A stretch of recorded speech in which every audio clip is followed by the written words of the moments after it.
comes and stops us in our tracks.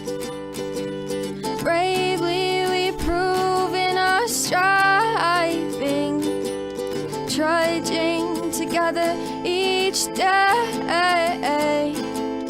Where there's a will, there's a way.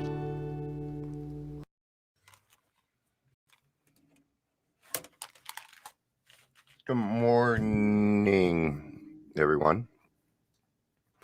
Good morning. It's Friday. Friday. Good. Doing a podcast today. I'm not sure when that'll be out. Probably next Friday, I'm thinking. I'm going to give my producer a little bit of time to work on it. And it's kind of busy. So we're going to be, speaking of which, good morning, Jill. Good morning, Paula. I was just talking about the podcast we're doing today. Chris, it's going to be a lot of fun. I've known Chris for a long time, so I'm looking forward to that. Good setup, Jill. Very much. I appreciate it. Speaking of Chris, there's Chris, Michael. I don't understand this podcast world. Good morning, Jackie on Instagram. Good to see you. Essentially, Paula, it's my... Would you shut up? God, my cats. Anyway. So, a podcast... Anyway, the Trudging Together podcast. It's an interview style. So you'll come on and tell your story, but I'm going to get involved with you. So you're going to tell your story, but when you have two people talking, then you can get away with about an hour of really knowing. I know what the pod. Okay. All right. You got it. Paula's got it. All right. Now that I'm done mansplaining, I wanted to talk about the word recovered real quick. And the reason I want to talk about it is, and it's not an argument, because I am a recovered alcoholic. Okay, let me explain that to you. Let me mansplain that to you. No, you're doing that all wrong. Just get out of the way. Let me show you how. Anyway. Oh man. You guys, if we can't laugh at ourselves for doing silly stuff, actually that was probably more of a codependent move than it was a mansplaining thing. Okay, so I wanted to talk about recovered. And there shouldn't be any contention on this. The only reason I would see why people do not want to accept the word recovered is because they don't want it. It's the only reason I could think of. Because here's the thing, I've been rocketed into the fourth dimension. All these promises in the big book have happened to me. Every single one of them. Right down to fear of economic insecurities, which tends to be the hardest one for everybody. Right? Like on Monday, we were broke. Right? We had to make it till Friday. Wasn't a problem, man. My wife and I are very, very good at putting our heads together to get things done. So, turns out we had a shit ton of change. It was a change week. So what? Every now and then you might have to put a little bit of extra effort into your own promises. Please feel free to do that. Paula, will you let me know what that attachment is, so that, because otherwise people probably won't even click it. So if you just update people what it is, that'd be awesome. It's probably a video of me mansplaining or something, an old video or something, who knows. So recovered means that I can now use this. That's what it means.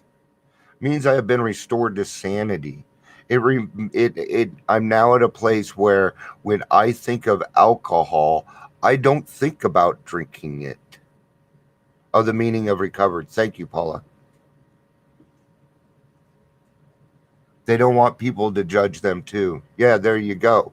Maybe they don't want that argument, right? Because the new people, you cannot be recovered. How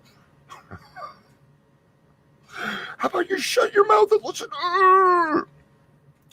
I could pull up the big book, and within the first, okay, it's going to say recovered at the very beginning. It's upstairs. Good thing I don't have to use it today. It's in the appendices. It says it 4 times. Okay, so please accept the fact that you can recover. Do that. Become a recovered alcoholic. A week of change, no coincidences. Only God is the incidences. I've never said it that way, so I like that one, Jill. That's hilarious. I'm in a very laughy mood today, so must have been all that helium I huffed when I got up. I'm like talking like I would if I was by myself right now today. I don't know why, but I am. My wife loves it when I'm in this mood around her. Sometimes she'll be like, Dion, I just want to spend some time with you. I'm like, okay, well, I'm going to be playing video games. She's like, that's fine. Because I sit there and talk to myself and I do weird. I put on a show, essentially. Hey, man, if you cannot have fun, then fuck it. Then there's no point. Right? But sometimes life is just fucking funny. So laugh at it. Guidance. Let's get to guidance. It's funny because I was actually going to start this one with a sad story. That didn't work. That didn't work out. I was going to talk about the impending date, March 16th, 1989. But I think I'm going to save that for something else. All right, so guidance.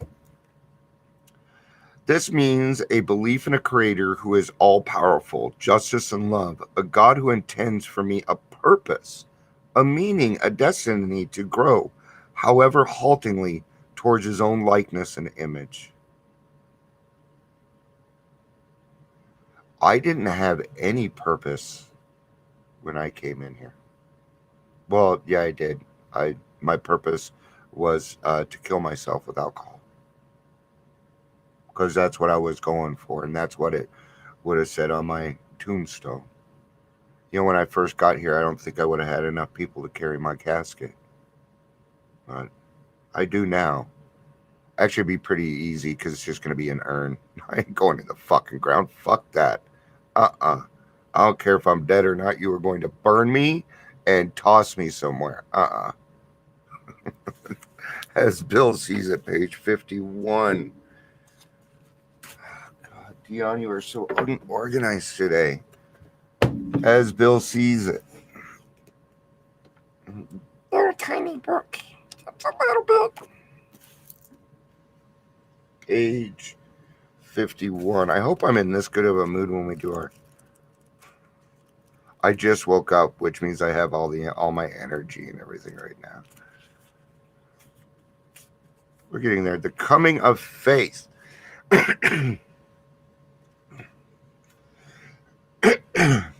Chris says, I love God's wonderful grace. I believe God is love. Absolutely. I believe that God can be anything that we need it to be. I really do. I wonder what this dude's like in person, man. All right. In my own case, the foundation stone of freedom from fear is that of faith. A faith that, despite all worldly appearance to the contrary, causes me to believe that I live in a universe that makes sense. So we're kind of touching on a lot on step 2 here, right? Step 2 and 3. That's the feeling that I'm getting, anyway. To me, this means belief in a creator who is all power, justice, and love, a God who intends... they added on to this, so okay. who intends for me a purpose, a meaning, and a destiny to grow, however little and haltingly towards his own likeness and image. You know, it's funny because my relationship with God, it wasn't just like, it wasn't bam, right? Oh, Jill just proved my point. To show other alcoholics precisely how we have recovered is the main purpose of this book. Thank you, Jill. Don't stop yourself from being recovered. Just don't. You are allowed to be sane. I'm going to give you permission to be not insane. Before the coming of faith, and am I bothering you? Come here. Come here, jerk. You want to play? Huh? He's mad. Oh, he's mad. Oh, poor thing is so mad. Oh, what are you going to do, you little shit? Bye. Run away, go do something else. All right. I love picking on them. All right. Before the coming of faith, I had lived as an alien in a cosmos that too often seemed both hostile and cruel. In it, there could be no inner security for me. Ooh, security, man.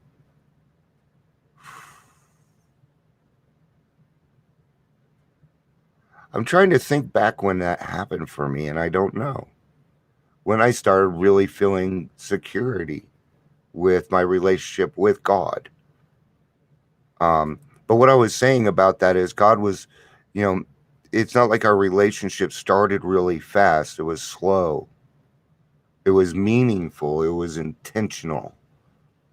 And that's how I treat the rest of my relationships. I don't move very fast when it comes to I need to call my aunt. Damn it. Sorry, Aunt Wendy. I love you.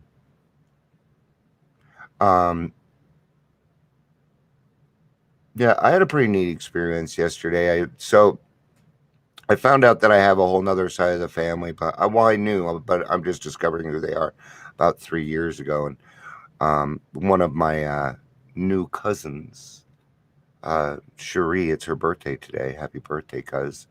I've never met any of these people. I've never talked to her on the phone. But I get a message from her. She said, "Hey, Dion, I got a good friend who's having a hard time. Could you talk to him?" That felt really nice. Why? Because I come on here as a recovered alcoholic. I don't have anything to hide. We just got done laughing at me. We're going to make mistakes. Yeah, see? I've discovered a new sister from 23 and me 2 years ago. Yeah. It turns out that I had 3 more sisters and a brother. My aunt, she is so fucking funny. She is so fucking funny. She's me. The way she tells stories, I want to talk to her because some of the stories she tells, they're just hilarious. They're funny. Anyway, let's get back to guidance. When I was driven to my knees by alcohol, yeah, I was made ready to ask for the gift of faith, and all was changed. Never again, my pains and my problems notwithstanding, would I experience my former desolation. I saw the universe be lighted by God's love. I was alone no more. It has been a long time since I have felt I've felt lonely. Sure, but I have never felt it like that again. Not since I got in the program. I have never felt so apart that I wanted to blow my head off. I haven't felt that way. I felt lonely, and I did something about it. I called my friends. I was feeling lonely yesterday, so I didn't know what to do, so I went live. So my friend showed up. We talked a little bit, and life goes on, right? Guidance comes from I've always found, for my experience anyway, is God likes to talk through people. He likes to utilize his children. He loves it when his children come together to help each other out. That's what he wants. So when I'm looking for an answer to a problem, it's a good idea to talk to other people, because God is probably going to utilize them for me to get my answer. Every now and again, he'll give me an epiphany straight to me. That doesn't happen very often. Okay. Yes, I'm looking for an answer, but I have to put my own action in. Okay. I don't ask for something and then sit on my ass all day and look at memes. Well, maybe half the day. You're guilty. You're all guilty. It must be Friday or something. I know what it is. I know what's going on. I've just figured it out. All the weight of everything that's been happening for the last 2 weeks is gone. That's why I'm feeling this way. Because I feel very light and happy. I'm not on a pink cloud. I'm just in a really good mood. All right. As I began to understand my own powerlessness and my dependence on God, as I understand him, I began to see that there was a life which, if I could have it, I would have chosen for myself from the beginning. You know, you guys know me well enough that I have a fantastic imagination. Right? I wrote a whole book on role playing. I gotta have imagination. An addiction in and of itself. LARPing destroyed my first marriage. I'm not allowed to LARP anymore.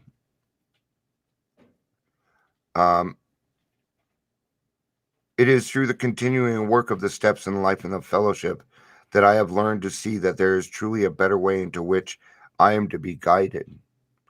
So there's even a lot of times when I'm like, well, I like to be guided this way. And I think that I even like this and I like that. But then it turns out that there's something better that I didn't even know about because I'm naive. I'm a human. Right. And so I get to learn more and I get something even better. But you're never going to have that if you are playing God. So the first step in all of this is to stop playing God. I know I'm at 17 and a half minutes. I don't care about time anymore for some reason. It is through the continued work of the steps in the life and the fellowship that I've learned to see that it's through okay. As I come to know more about God, I'm able to trust his ways and his plans for the development of his character in me. Quickly or not so quickly, I grow towards his own image and likeness. And that's what I'm going for. He must be a good looking dude if I'm going for his likeness, right? Right. To be in his likeness. That means we have to know, we have to understand him. That means we had to get to know him, right? Like if I was going to be in, it's like an actor studying to be for a character. This should be a half hour long anyway. Paula, that's a very good point. It should be. I have been thinking about bringing it to a half hour so that people can join in, here and there, whatever, when they have time, but also so I can bring other people on. That's what I'd like to do and actually change it to a half hour or so. Paula's actually right on the right track. I also have to be different. Okay. I don't know of anybody else that really does a daily reflection every single day. I've had people try and copy it. It's hard to do every day. Do it for 2 weeks. Now what I'm not doing is bragging. Okay. It is because I am in a position to do so. So do not forget that. I don't have a job. My job is this. This is my job. And this is what I do. Today I'm going to be focusing a little bit more on money for the it's time to get back into recovery coaching and podcasting and doing the things that I love to do. Do you think I love going out there and fighting other people to open a detox? No, it is not fun. Okay, it is no fun at all. Man, Paula's got me working. I think you should do an hour long once a week, half hour long twice a week, and the rest 15. Man. Those are great ideas. Those are good ideas. I love hearing ideas. And this isn't just about me sharing my experience, strength, and hope. Remember, oh yeah, Paul, then we need to talk. Um, it isn't just for my experience. I want to hear other people's experience too, because my mine may not suit yours. You know what I mean? Your experience may be different. It probably is different, and that's okay. People need to hear that because I'm not going to be everything to somebody. I hope not. If I am, they're going to get drunk. Okay? You cannot rely on other people to keep you sober. I don't care who they are. Okay? They cannot keep you sober. God keeps us sober. So, those are some really good ideas. Paul, I actually need a marketing person for our website at trudgingtogether.com. Our podcast website. That makes money. It should make money. The daily reflections. I don't do donations. I don't do that. And I'll tell you why. Because I read from AA literature. Okay. If I move to non AA literature, I might take donations. I can certainly do this. You know, that's right. No one can complete anyone. All right. You complete me. Jerry Maguire. I stole probably one of the best. Actually, I didn't steal it, but it's called the Jerry Maguire in sales. I still use it. Help me help you. You don't need to be computer savvy. I'm computer savvy. I got the computer savvy. I need direction. I need guidance. That's what I need. Surprise, surprise. I need guidance. So, but I'm gonna keep all of that. You know what I'm gonna do is I'm gonna put a. It doesn't matter. Let's go ahead and make some changes. I've got 1,070 people on there, whatever it is, and I can tell you about 950 of them don't even look at the page anymore. Probably that's how it works. And we also have the quietest following in the whole world for some darn reason. Jill hears from all of them. They don't get a hold of me. That's why Jill's here, man. She's a lot easier to get to understand. Paul, we'll get that set up. I would love that. You, me, and Jill should get together and yeah, it does take a village. You're absolutely correct. And then you probably get a T-shirt out of it. All right, guys. I went 23 minutes. So I'll put some updates on the group and maybe Wednesday. I think Wednesday is a good day to do let's do a half-hour trial and see how it goes. All right. And I'll put directions up and the link. It's real easy to get to. It's easier than a Zoom meeting. So, all right, guys, I love you. A couple of you I will see this afternoon, Chris and Jill. Looking forward to that. Love you guys. Peace out and